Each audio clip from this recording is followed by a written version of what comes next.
Hello friends, नमस्ते, प्रणाम। विमल यादव, गुड्डी यादव लोकगीत चैनल में आप सभी फ्रेंड्स का स्वागत है और अभिनंदन है। तो हम लोग बहुत ही चटकदार नाच गीत लेकर आए हैं जो साली और जीजा पर है। अगर अच्छा लगेगा तो लाइक शेयर सब्सक्राइब जरूर कीजिएगा और कमेंट बॉक्स में ज़रूर बताइएगा कि ये गीत आप लोगों को कैसा लगा। तो चलिए सुनाते हैं। यही फोनवा से राजा बिगड़ गई ने। फोन मत चलाइएगा आप लोग। यही फोनवा से राजा बिगड़ गईले, यही फोनवा से राजा बिगड़ गईले। गए नैहरवा तो संग गए सैया, गए नैहरवा तो संग गए सैया, संग गए सैया हो संग गए सैया। संग ओही साली पर पियवा लो भाई गईले, ओही साली पर पियवा लो भाई गईले। यही फोनवा से राजा बिगड़ गईले, यही फोनवा से राजा बिगड़ गईले, यही फोनवा से राजा बिगड़ गईले। आए ससुराला तो संग आए सैया, आए ससुराला तो संग आए सैया, संग आए सैया हो संग आए सैया। अपने बहिनी पर राजा लो भाई गईले, अपने बहिनी पर राजा लो भाई गईले।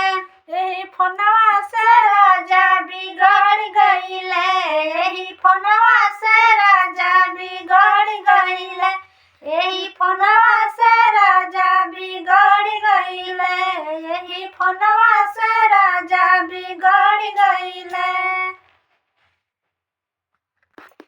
यही फोनवा से देवरू बिगड़ गईले, यही फोनवा से देवरू बिगड़ गईले। गए नैहरवा तो संग गए देवरू, गए नैहरवा तो संग गए देवरू, संग गए देवरू हो संग गए देवरू। वही साली पर देवरू लो भाई गईले, वही साली पर देवरू लो भाई गईले। यही फोनवा से देवरू बिगड़ गईले, यही फोनवा से देवरू बिगड़ गईले। आए ससुराला तो संग आए देवरू, आए ससुराला तो संग आए देवरू, संग आए देवरू हो संग आए देवरू, संग आए देवरू हो संग आए देवरू। अपने बहिनी पर देवरू लो भाई गईले, अपने बहिनी अपनी बहिनी पर देवरू लो भाई गईले। यही फोनवा से देवरू बिगड़ गईले, यही फोनवा से देवरू बिगड़ गईले, यही फोनवा से देवरू बिगड़ गईले। तो चलिएगा, बताइएगा आप लोग ये गीत आप लोगों को कैसा लगा। तो चलिए, बाय बाय फ्रेंड्स।